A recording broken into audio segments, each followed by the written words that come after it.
Question number 3, double column cash book. Double column की cash book में 6 column हमारा debit का होता है, 6 कॉलम हमारा क्रेडिट का होता है। ठीक है, तो 6 कॉलम डेबिट का कौन सा आप लोग देख सकते हैं, डेट, पार्टिकुलर, फिर था एक लेजर फोलियो था, एक था वाउचर नंबर। ठीक है, जब उधार वाला जो था ना, इससे पहले वाला जो चैप्टर था उधार वाले में इनवॉइस नंबर आता है और नकद वाले में क्या आता है, वाउचर नंबर। ठीक है, डबल कॉलम मतलब एक कॉलम होता है कैश का, दूसरा कॉलम होता है बैंक का। ये हमारा 6 कॉलम के डेबिट का, मतलब अमाउंट का जो कॉलम है दो पार्ट में बढ़ जाता है, कैश का दूसरा बैंक का। ठीक है, फिर से 6 कॉलम क्रेडिट साइड का, date, particular, ledger folio, voucher number, cash और बैंक। ये होता है हमारा 6 कॉलम डेबिट का, 6 कॉलम क्रेडिट का। ठीक है, क्वेश्चन देखेंगे आप लोग। क्वेश्चन में लिखा हुआ है, ठीक है, पहले लिखा है हस्तस्थ रोकड़ 8,700 रुपए कैश इन हैंड, मतलब आपके पास दुकान में, गले में या आपके पॉकेट में जो रखा हुआ है पैसा, उसको बोलते हैं कैश इन हैंड, मतलब आपके हाथ में रखा हुआ है, आप तुरंत किसी कस्टमर को दे सकते हैं। ठीक है, उसके बाद है दूसरा पॉइंट दिया है 2 तारीख को कैश एट बैंक दिया है। 1 तारीख को संडे था, 1 मार्च को, इसीलिए बैंक का जो पैसा है वो नॉर्मली उसको भी 1 तारीख को देना था। हमको 1 तारीख को देना चाहिए कि आज कितना पैसा हमारे पास गले में है या दुकान में या हमारे हाथ में 1 तारीख को कितना है हमारे पास, 1 तारीख को बैंक में कितना है। ठीक है, बैंक में 1 तारीख को कितना है ये होना चाहिए था, पर इसमें 2 तारीख दिया है तो आप उसको 1 तारीख मत कर देना। हो सकता है 1 तारीख संडे हो तो वो चेक कराने नहीं जा पाया, 2 तारीख को गया हो तो 2 तारीख को उसको पता चला कि उसके पास 22,380 रुपए बैंक में रखा हुआ है। ठीक है, तो हम लोग देखते हैं यहाँ पे सन दिया हुआ हमारा 2001, 2001, 2001। ठीक है, 1 मार्च को टू बैलेंस ब्रॉट डाउन 8,750 रुपए कैश में, ये 1 तारीख का है, बैंक का नहीं है तो डैश। फिर 2 मार्च का टू बैलेंस ब्रॉट डाउन 22,350 रुपए, ये हमारे बैंक में, ये हमारे पास रखा हुआ पैसा, ये बैंक में रखा हुआ है। ठीक है, इसके बाद आप देखेंगे 4 तारीख को माल नगद बेचा, sold goods for cash, cash में बेचेंगे। अपनी अपनी कॉपी देखो जो मैं जनरल एंट्री बताया हूँ या आप लोग जो लिखे हो, सोल्ड गुड्स फॉर कैश मतलब नगद बेचे, आपके पास पैसा आ रहा है। इधर देखो बेटा, पैसा आ रहा है तो किस साइड एंट्री होगा, डेबिट साइड, क्योंकि एंट्री क्या होता है, कैश अकाउंट डेबिट, कैश इधर भी है पर मैं इसमें टिक क्यों किया, क्योंकि कैश डेबिट हो रहा है, डेबिट साइड है, cash account debit to sales account. Journal entry क्या दिया है, cash account debit to sales account, आपके पास पैसा आ रहा है। ठीक है, अगर आपको जनरल एंट्री से गड़बड़ किया तो सुधार लेना ना। 4 मार्च, ठीक है, कितना रुपए है, 1,200 रुपए कैश में आएगा। ठीक है, बैंक का नाम नहीं आया तो डैश, सारा चीज जनरल एंट्री पर डिपेंड है, इसलिए बोला था जनरल एंट्री मोस्ट इंपॉर्टेंट है। फिर बैंक में जमा किए, पहला था cash account debit to sales account, अब उसके बाद है बैंक में जमा किए, बैंक में जमा किए तो बैंक ओनर पाने वाला रिसीवर है, बैंक ओनर रिसीवर है डेबिट, और मेरे पास से क्या चीज जा रहा है, कैश जा रहा है। जब भी bank account debit to cash आए या cash account debit to bank आए तो 2 बार एंट्री करते हैं, उसको बोलते हैं कॉन्ट्रा एंट्री, हिंदी में बोलते हैं प्रति प्रविष्टि। आप कॉन्ट्रा एंट्री बोलो ज़्यादा अच्छा रहेगा, प्रति प्रविष्टि बोलने की जरूरत आपको नहीं है। ठीक है, कॉन्ट्रा एंट्री बोलो, मतलब कॉन्ट्रा एंट्री मतलब 2 बार एंट्री करते हैं। ठीक है, आप मोबाइल में गेम खेलो, कॉन्ट्रा गेम खेलो तो 2 प्लेयर रहते हैं, वैसे यहाँ पे भी कॉन्ट्रा मतलब 2 लोग। ठीक है, वैसे यहाँ पे भी कॉन्ट्रा एंट्री मतलब प्रति प्रविष्टि 2 एंट्री होगा। कैसे होगा देखो जरा, अभी फिलहाल ये एंट्री होगा bank account debit to cash. ठीक है, तारीख है 6, अमाउंट है 2,500 रुपए, ये इंपॉर्टेंट है इसमें ना। इधर देखो कैसे वो एंट्री बढ़ेगा, देखो बैंक डेबिट हुआ है तो बैंक के डेबिट में, बैंक के डेबिट में क्या लिखूंगा, to cash account, to cash account. यहाँ टू कैश लिखो तो यहाँ क्या लिखूंगा, बाय बैंक अकाउंट, और पैसे कहाँ, कैश में। इस तरह से हम लोग इसमें एंट्री करते हैं। तो देखो कॉन्ट्रा एंट्री हुआ हमारा, तो यहाँ पे लिख दिया हम लोग को सी, सी मतलब contra entry, C denotes to contra entry, ठीक है।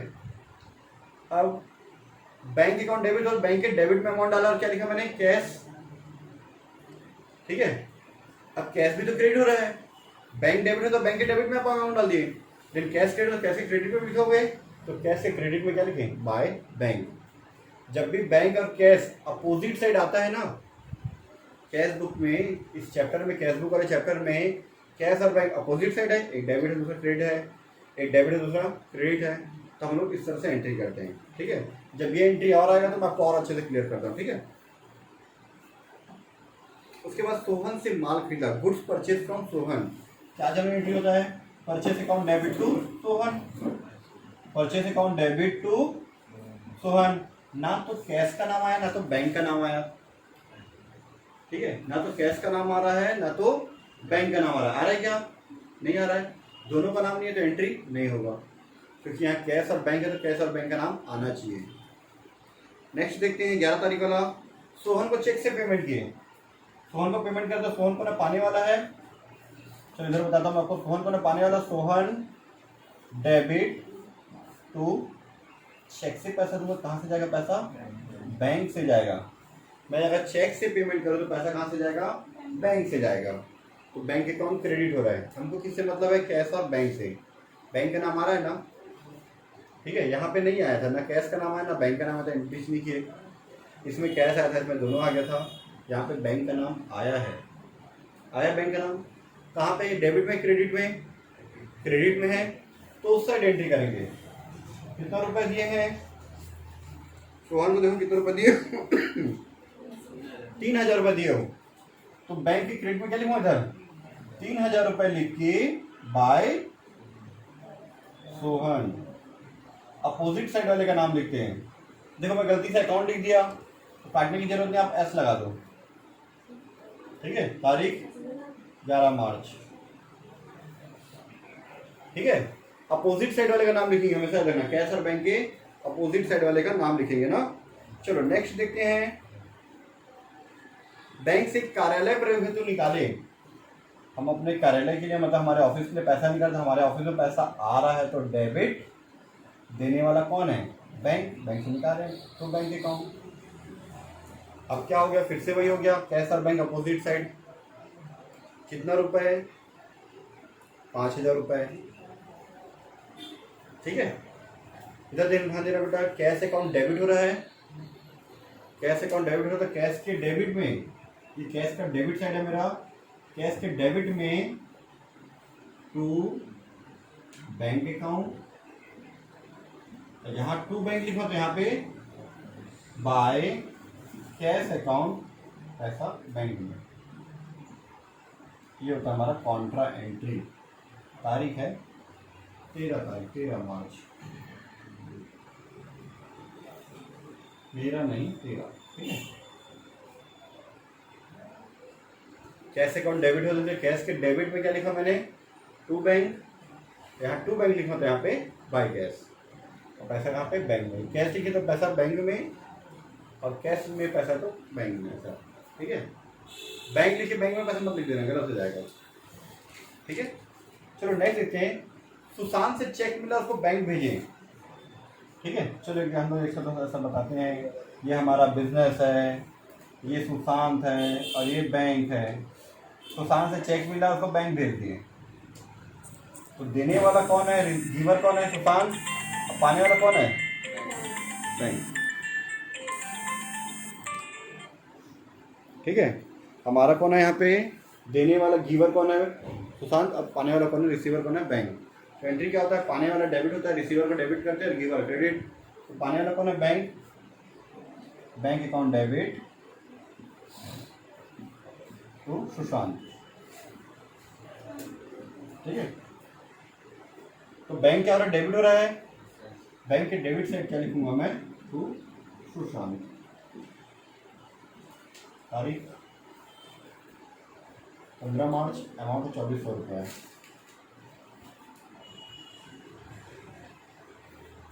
चलो नेक्स्ट देखते हैं। 18 तारीख को बैंक ने सुशांत का चेक अनादरित करके लौटा दिया। अब बैंक, ये चेक में कुछ फॉल्ट रहा होगा, बैंक हमको देगा, हम किसको दे देंगे? सुशांत को। तो उसी का अपोजिट हो जाएगा। जब सुशांत हमको दिया था, हम लोग बैंक को देते, तो बैंक ऑन डेबिट सुशांत। ठीक है, देखना बाद में सुधार लेना आप लोग। अब अगर चेक अनादरित हो जाए तो वापस क्या करेंगे? बैंक हमको देगा, हम किसको देंगे? सुशांत को। तो क्या एंट्री होगा? Sushant debit to bank account. Opposite, जब चेक आया था तो ये एंट्री, जब चेक चला गया वापस तो अपोजिट हो गया। तो Sushant account debit to bank. Bank क्या हो रहा है? क्रेडिट हो रहा है। बैंक क्या हो रहा है? क्रेडिट। तो उस साइड लिखेंगे, क्रेडिट साइड। बैंक के क्रेडिट साइड क्या लिखूंगा मैं? बाय सुशांत, तारीख 18 मार्च। ठीक है। फिर बैंक से कार्यालय प्रयोग हेतु, सॉरी, फिर लेखन सामग्री नगद खरीदे। लेखन सामग्री का मतलब होता है स्टेशनरी। स्टेशनरी का सामान खरीदे तो stationery account debit to cash, नगद खरीद रहे हैं। Stationery account debit to cash account. तो कैश क्या हो रहा है मेरा? क्रेडिट। तो क्रेडिट से क्या लिखूंगा? By stationery. ठीक है। कितना रुपये दिया है?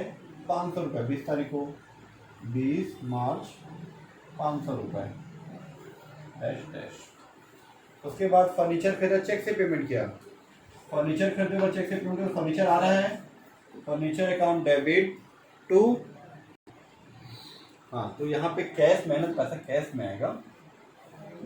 हाँ, मैं ये बता रहा था, फर्नीचर आपके पास आ रहा है, फर्नीचर अकाउंट डेबिट, चेक से पेमेंट किया तो पैसा कहाँ से जाएगा आपके पास? है बैंक से, तो बैंक अकाउंट। तो बैंक क्रेडिट हुआ इस बार। जब कैश क्रेडिट हो तो कैश में पैसा, बैंक क्रेडिट हो तो बैंक में पैसा आएगा। और क्या लिखेंगे यहाँ पे? Bye furniture, furniture account. ठीक है। तारीख है 25 तारीख, 3700 रुपये। 25 मार्च, 3700 रुपये। ठीक है। वेतन चेक से भुगतान किया। सैलरी हम लोग चेक से पेमेंट कर रहे हैं। कितना? 6400 रुपये। चेक से पेमेंट करेंगे तो कहाँ से जाएगा पैसा आपके पास से? सैलरी अकाउंट डेबिट, खर्चा है तो पैसा कहाँ से जाएगा? बैंक से, टू बैंक अकाउंट। फिर से बैंक अकाउंट क्रेडिट हुआ तो बैंक के क्रेडिट साइड क्या लिखेंगे?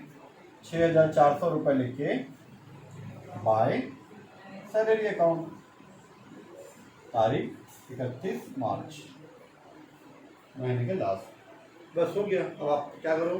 प्लस माइनस कर दो।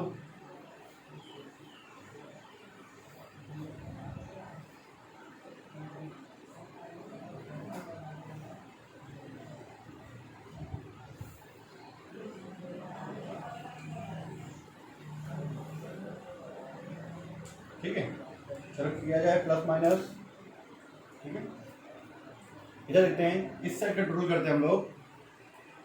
8 डायरेक्ट 9950 और 5 14950। ये कैश का इस साइड का टोटल है। इस साइड का टोटल करता हूँ 2500, 5 3000 माइनस करो 11950 आया। ठीक है, किस साइड का हमारा है? इस साइड का हमारा है। तो क्या लिखते हैं यहाँ पे? साल के लास्ट में बाय बैलेंस कैरिड ऑन। मैं क्या किया अभी? इस साइड के कैश का टोटल किया, इस साइड के कैश का टोटल किया और बैलेंस निकाल दिया, जैसे हम लोग कल निकाले थे। ठीक है, बाय बैलेंस कैरिड ऑन कितना लिखूंगा? 11950 लिखूंगा। तो इस साइड का टोटल भी आएगा 14950 और इस साइड का टोटल भी आएगा 14950। देखो आंसर आ गया होगा, आ गया। अब बैंक का करते हैं। बैंक का टोटल है 22,350, 2500, 2400, क्या जाएगा? 27,250, 27,250 रुपए इस साइड का टोटल। अब बैंक के मैं उस साइड का टोटल करता हूँ। 3000, 5000, 8000 हो गए, 10,400, 10,400 और 10 अच्छे हो गए 16,800, 16,800 में जोड़ दे 17,500 और 3 20,500। ठीक है, 20,500 रुपये आपका आया है। एक बार आपको चेक कर लेना। ठीक है, तो इसमें से इसको माइनस करें तो 750 मतलब 6,750 रुपये आया आंसर। ये भी आ गया। मैंने शॉर्टकट में प्लस माइनस किया है, आप अपने हिसाब से कर लेना। 6,750 किस साइड कम है? इस साइड कम है, तो इस साइड लिखा है। इस साइड का टोटल ज़्यादा है दोनों का, इस साइड का कम है। ऐसा जरूरी नहीं है, हो सकता है बैंक का टोटल कभी इधर ज़्यादा हो और इधर कम हो सकता है। ठीक है, चलो प्लस माइनस करके हो गया। इधर का टोटल भी आ गया हमारा 27,250 हो गया। अब ये कैरी डाउन इधर है तो ब्रॉड डाउन किधर आएगा? इधर। अगर कैरी डाउन इधर आता तो ब्रॉड डाउन किधर आता? इधर। ठीक है, कैरी डाउन इधर है, बाय बैलेंस कैरी डाउन 31 मार्च के बाद क्या आता है? करण 31 मार्च के बाद क्या आता है? 1 तारीख आता है अप्रैल का। वेरी गुड, कम से कम कॉन्फिडेंस के साथ बताया तो। ठीक है, 31 मार्च के बाद आता है 1 अप्रैल टू बैलेंस कैरी डाउन के बाद लिखते हैं ब्रॉड डाउन। कैरी डाउन के बाद क्या लिखते हैं? Brought down. कितना? 11,950 रुपये हमारे पास कैश इन हैंड है और 6,750 रुपये कैश एट बैंक है। कभी नॉर्मली 90% क्वेश्चन में ऐसे ही स्टार्ट होता है, जैसे 2 बार हमने लिखे ना, तारीख अलग अलग था करके, और 1 मार्च होता तो ऐसे लिखते to balance brought down, cash का कैश में, बैंक का बैंक में। यहाँ पे फिर अब अप्रैल से फिर स्टार्ट करेंगे, फिर ऐसे मई का स्टार्ट होता है, जून का स्टार्ट होता है, ऐसे साल भर चलता है। ठीक है, फिर साल भर का अलग से बनाया जाता है वो अकाउंट वगैरह, तो बाद में देखेंगे। ठीक है, ये था हमारा क्वेश्चन नंबर 3 कंप्लीट।